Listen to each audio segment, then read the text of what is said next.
Hi friends, मैं आकांक्षा शर्मा जी की वित्त आकांक्षा में आपका स्वागत करती हूँ। पटवारी और व्यापम स्पेशल की हमारी आज की 36वीं क्लास है, 37वीं 36वीं क्लास है। और आज हम पढ़ने वाले हैं, ये शायद 37वीं क्लास है, 36 क्लास हो चुकी है, मुझसे गलत लिखा गया है। आज हम पढ़ने वाले हैं प्रबंधन का मैं 2 टॉपिक करवा चुकी हूँ। बाकी ऑब्जेक्टिव के लिए एक अलग कोर्स बनाया है जिसमें मैं 2500 ऑब्जेक्टिव प्रबंधन की करा रही हूँ। ये हमारी थ्योरी क्लास रहती है क्योंकि थ्योरी पढ़ना बहुत ज़रूरी है प्रबंधन में, नहीं तो समस्या आ जाएगी प्रश्न को बनाने में, प्रश्न को समझने में। तो चलिए स्टार्ट करते हैं। आज का जो हमारा टॉपिक है वो है संचार। संचार से कोई भी क्वेश्चन आएगा आप जरूर कर पाएंगे अगर आपने ये पूरा टॉपिक अच्छे से पढ़ लिया तो चलिए स्टार्ट करते हैं। ये पटवारी प्रभर्ती के लिए मेरी वॉल्यूम 1 है, जो मेरे पटवारी भर्ती के नोट्स हैं उसकी ये सामान्य प्रबंधन की बुक है जिसमें से मैं आपको आज पढ़ा रही हूँ, उसके ही पेज हैं। ये पटवारी भर्ती का संपूर्ण पैकेज है, 2199 इसका चार्ज है। इसके साथ एक व्हाट्सएप का ग्रुप भी दिया जाता है, पेड व्हाट्सएप ग्रुप है जहाँ पर टेस्ट दिए जाते हैं, ऑब्जेक्टिव प्रश्नों की प्रैक्टिस कराई जाती है, मेरी हर वीडियो की PDF दी जाती है। और ये सभी नोट्स बहुत सरल भाषा में टू द पॉइंट है, ज़्यादा इधर उधर इतना बर्डन नहीं है। जो सिलेबस में है वही पूछा है, व्यापम की परीक्षाओं में आने वाले प्रश्न दिए हैं, तो ये सभी यहाँ पे दिया है। अब हम चलते हैं संचार। और ये इसी जो प्रबंध इनके साथ जो आपको ये वॉल्यूम 1 मिलता है, ये इसी की ये बुक आपको उसी में ही अंदर के पेज हैं, तो आप रिव्यू भी देख सकते हैं कि कैसा है। पहला हम देखते हैं कि संचार शब्द का प्रयोग क्यों किया जाता है। संचार शब्द का प्रयोग क्यों होता है? ज्ञान प्रसार अथवा सूचना भेजने में करते हैं। संचार मतलब होता है कम्युनिकेट करना, ट्रांसफ़र करना एक से दूसरी चीज़ को। जो कम्युनिकेशन होता है वो लैटिन भाषा से बना होता है। आपसे पूछेंगे संचार शब्द जो है या जो अंग्रेजी भाषा के किस शब्द से बना है, तो लैटिन भाषा के शब्द से बना है। किससे बना है? लैटिन भाषा के शब्द से बना है। अब हम पढ़ते हैं परिभाषाएं, क्योंकि परिभाषाएं ये पूछते हैं कि किसके अनुसार ये है, किसने कहा ऐसा है। तो सबसे पहले हम देखते हैं कीथ डेविस ने क्या कहा कि संचार वह प्रक्रिया है जिसमें संदेश व समझ को एक से दूसरे व्यक्ति में पहुंचाया जाता है। ये आपसे पूछेंगे किसके अनुसार संचार वह प्रक्रिया है जिसमें संदेश व समझ को एक से दूसरे व्यक्ति में पहुंचाया जाता है। तो किसने बोला? ये कीथ डेविस ने बोला। किसने बोला? कीथ डेविस ने बोला। दूसरा है ऑडवे टीट के अनुसार संचार वह प्रक्रिया है जिसमें एक व्यक्ति अपने विचार व भावनाएं दूसरों तक पहुंचाता है। ऑडवे टीट के अनुसार क्या है? संचार वह प्रक्रिया है जिसमें एक व्यक्ति अपने विचार और भावनाओं को दूसरे तक पहुंचाता है। किसने बोला? ये ऑडवे टीड ने। कीथ डेविस ने क्या बोला? संदेश व समझ को एक से दूसरे व्यक्ति में। ऑडवे टीड ने क्या बोला? संचार वह प्रक्रिया है जिसमें एक व्यक्ति अपने विचार व भावनाएं दूसरे तक पहुंचाता है। पीटर एवं ड्रकर ने क्या कहा? पीटर एवं ड्रकर ने क्या कहा? संचार किसी उद्यम के अंदर विभिन्न क्रियात्मक समूहों की वह क्षमता है जिसके माध्यम से वे एक दूसरे के कार्यों और चिंताओं को समझते हैं। पीटर एवं ड्रकर ने क्या कहा कि संचार किसी उद्यम के अंदर विभिन्न क्रियात्मक समूहों की क्षमता है। संचार क्या है? संचार किसी उद्यम के अंदर विभिन्न क्रियात्मक समूहों की वह क्षमता है जिसके माध्यम से वे एक दूसरे के कार्यों और चिंताओं को समझते हैं। ये किसने कहा? पीटर और ड्रकर ने कहा। अगला है लुईस एवं एलन ने क्या कहा? लुईस एवं एलन ने कहा कि संचार उन सभी बातों का योग है जिन्हें एक व्यक्ति किसी अन्य व्यक्ति के मस्तिष्क में समझ बूझ उत्पन्न करने के लिए पुल के रूप में व्यक्त करता है। तो पुल और लुईस ऐसे इंटरेक्ट करके याद कर लीजिएगा। अगला है एल्विन डॉड ने क्या कहा? संचार प्रबंध की प्रमुख समस्या है। क्या कहा? संचार प्रबंध की मुख्य समस्या है। अगला है थियो हेवन ने क्या कहा? प्रबंधकीय कार्यों की सफलता कुशल संचार पर निर्भर करती है। प्रबंधकीय कार्यों की जो कुशलता है, जितना ज़्यादा प्रबंध अच्छा होगा वो जितना ज़्यादा संचार अच्छा होगा उतना ही ज़्यादा प्रबंध अच्छा होगा। हिक्स तथा गोलेट ने क्या कहा? विश्व की सभी समस्याओं का कारण अपनी बात दूसरे तक ना पहुंचा पाना है। ये किसने कहा? हिक्स तथा गोलेट ने कहा। ये आपको पूरे याद रखना है। अब हम पढ़ते हैं संचार के लक्षण क्या क्या हैं। संचार शिष्ट है, मधुर और शालीन है, निरंतर गतिशील है, विधि उपयुक्त है, इसमें सहयोग की भावना होती है, संदेश स्पष्ट हैं और सीधे हैं, संचार उचित आदर्श प्रस्तुत, संचार का एक उचित आदर्श प्रस्तुत होता है। तो ये क्या है, संचार के लक्षण है। क्या क्या, संचार शिष्ट है, मधुर शालीन है, निरंतर गतिशील है, विधि उपयुक्त है, सहयोग की भावना है, संदेश स्पष्ट और सीधे हैं, संचार का उचित आदर्श प्रस्तुत करता है। ये संचार के लक्षण में आ गया। अब आता है संचार के उद्देश्य। संस्था में कार्मिक को उनके कार्यों के संबंध में स्पष्ट व उपयुक्त निर्देश देना संचार के उद्देश्य में आएगा। कार्मिकों की संस्था की प्रगति, कार्मिकों जो अंडर में काम करेंगे उनको संस्था की प्रगति से अवगत कराना, मधुर संबंध बनाना, कार्मिकों के कार्य के प्रति इच्छा जागृत करना, कर्मचारियों के सहयोग से संस्था में लाभ वृद्धि करना। इम्पोर्टेंट इसमें क्या है कि हॉज व जॉनसन के अनुसार संचार का मुख्य कार्य सामाजिक संबंधों को सुगम बनाना है। किसने कहा है, हॉज व जॉनसन। हॉज व जॉनसन के अनुसार संचार का मुख्य कार्य सामाजिक संबंधों को सुगम बनाना है। किसको, सामाजिक संबंधों को सुगम बनाना है। अगला क्वेश्चन देखते हैं। संचार की प्रणाली। अब हम पढ़ने वाले हैं संचार की प्रणाली क्या होती। फ्रेंड्स, आज पटवारी का जो व्हाट्सएप का पेड ग्रुप है उसमें आज पटवारी का टेस्ट लिया जाएगा। पूरा 200 नंबर का टेस्ट होगा आपका, जिसमें जिस तरह से पेपर में प्रश्न आने हैं उसी प्रकार के सभी पार्ट्स के प्रश्न रहेंगे, व्याख्या सहित आंसर भी दिए जाएंगे। संचार की प्रणाली का सबसे पहले देखते हैं शैनॉन, बीवर व संचरण का मॉडल। सबसे पहले शैनॉन, बीवर और संचरण का मॉडल है। इसमें निम्न तत्व हैं। पहले निम्न तत्व कौन कौन से हैं।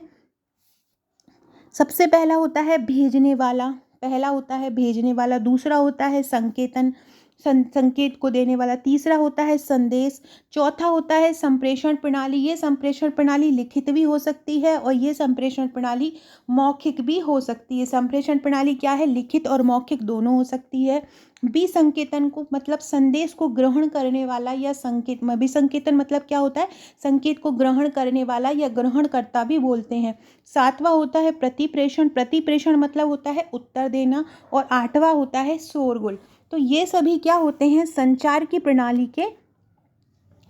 प्रणाली के विभिन्न मॉडल होते। मॉडल जो है संचार की प्रणाली के, उसके पहले मॉडल का प्रकार है कि पहला मॉडल में ये तत्व होते हैं। अगर आपसे पूछें शैनन, बीवर व संचरम के मॉडल में कितने तत्व होते हैं, तो इसमें टोटल 8 तत्व होते हैं। पहला कौन सा होता है, सेंडर मतलब भेजने वाला, दूसरा होता है संकेतन, तीसरा संदेशन, चौथा संप्रेषण प्रणाली, पांचवा विसंकेतन, और पांचवा ग्रहणकर्ता होता है, छठवां विसंकेतन होता है, सातवां प्रतिप्रेषण होता है, आठवां शोरगुल होता है। शोरगुल संप्रेषण जो है शोरगुल जो होता है वो संप्रेषण की गुणवत्ता को घटाता है। ये भी याद रखिएगा, ये पूछ सकते हैं कि शैनॉन, बीवर और संचरम के मॉडल में कौन सा ऐसा तत्व है जो संप्रेषण की गुणवत्ता घटाता है, तो वो है शोरगुल। अगला मॉडल देखते हैं। अगला मॉडल है सीई ऑसगुड मॉडल। कौन सा है, सीई ऑसगुड मॉडल। सीई ऑसगुड मॉडल जो है वो 1954 में विकसित मॉडल था। सीई ऑसगुड मॉडल कब हुआ था, कब विकसित हुआ था, तो ये 1954 में आया था। किसके द्वारा आया था, सीई ऑसगुड द्वारा आया था। इसमें क्या होता है, इसमें 2 होते हैं, एक होता है एनकोडर और एक होता है डीकोडर।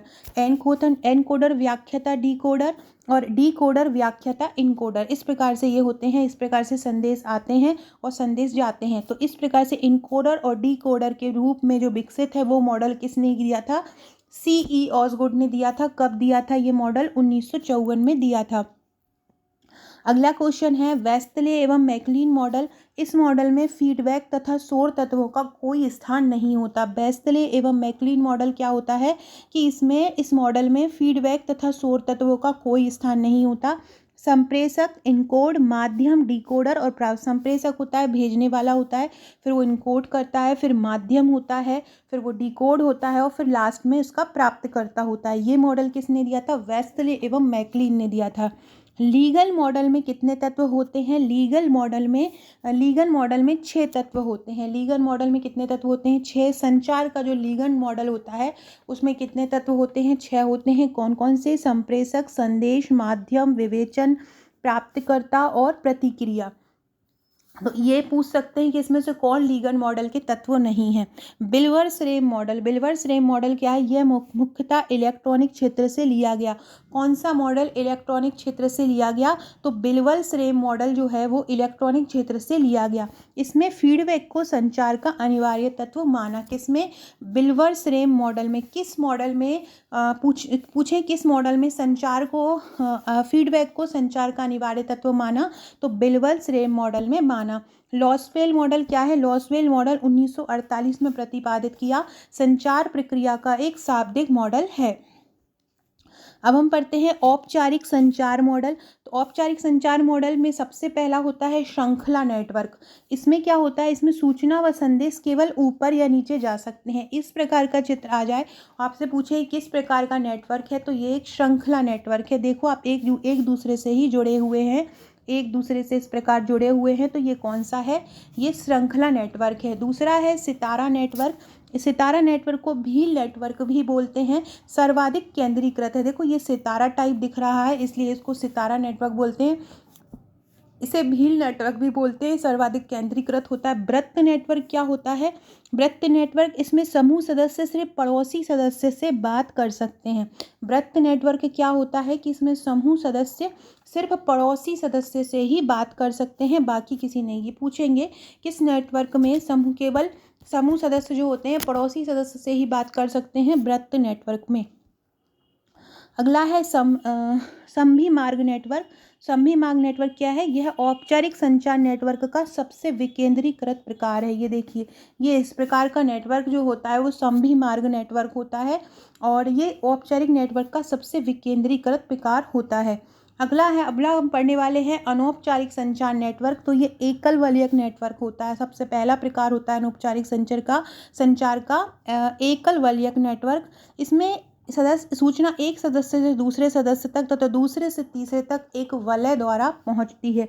दूसरा है गपशप नेटवर्क। इसमें सदस्य बिना चुनाव के सूचना का प्रसार करता है। क्या करता है? इसमें सदस्य बिना चुनाव के सूचना का प्रसार करता है। तीसरा है संभाव्यता नेटवर्क। इसमें सूचना संभाव्यता के नियम के अनुसार एक स्थान से दूसरे स्थान पर जाती है। कैसे? संभाव्यता के नियम के अनुसार। चौथा है झुंड व समूह नेटवर्क। इसमें सूचना चयनित खास लोगों तक जाती है। कीथ डेविस के अनुसार यह ग्रेपवाइन नेटवर्क सबसे लोकप्रिय और संगठनों के आधार पर सबसे ज़्यादा प्रचलित है। कौन सा? झुंड व समूह नेटवर्क। इसमें सूचना क्या होती है? चयनित लोगों तक चली जाती है। संचार के प्रकार में आपसे पूछे तो संचार के प्रकारों को अलग अलग तरीके से बांटा है।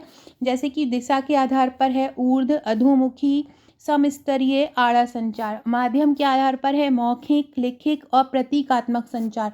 सूचना प्राप्तकर्ता के आधार पर है व्यक्तिगत सूचना प्राप्त कर व्यक्तिगत और सूचना संबंध के आधार पर है औपचारिक और अनौपचारिक। वो हमने ऊपर पढ़ा। तो ये आपसे संचार के अगर प्रकार पढ़ेंगे तो ये आपके पूरे प्रकार हैं। कुछ महत्वपूर्ण बिंदु इसमें देख लीजिए। अधोमुखी संचार में संगठन के वरिष्ठ अधिकारी अपने अधीनस्थों तक सूचना को पहुंचाते हैं। कौन से? अधोमुखी संचार में। अधोमुखी संचार की जो प्रक्रिया होती है वो आदेशात्मक। अधोमुखी संचार हमेशा ऊपर से नीचे वाले लोगों को दिए जाते हैं। ऊपर से बड़े लोग जब नीचे लोगों को कोई आदेश देंगे तो वो जाहिर सी बात है कि वो आदेश ही होगा। इसमें लिखित, मौखिक आदेश, परिपत्र, नियमावली, बजट, मार्गदर्शन आदि होते हैं। ऊर्ध्वमुखी में संदेश निचले स्तर से उच्च स्तर तक पहुंचाया जाता है। जैसे कि अधोमुखी में ऊपर से नीचे आ रहा है, ऐसे ऊर्ध्वमुखी में क्या होगा? नीचे से ऊपर जाएगा। तो जब कोई भी छोटा मतलब जो छोटे पोस्ट पर रहेगा वो बड़े व्यक्ति से प्रार्थना ही करेगा। तो ये जो ऊर्ध्वमुखी होती है यह प्रक्रिया प्रार्थनात्मक होती है।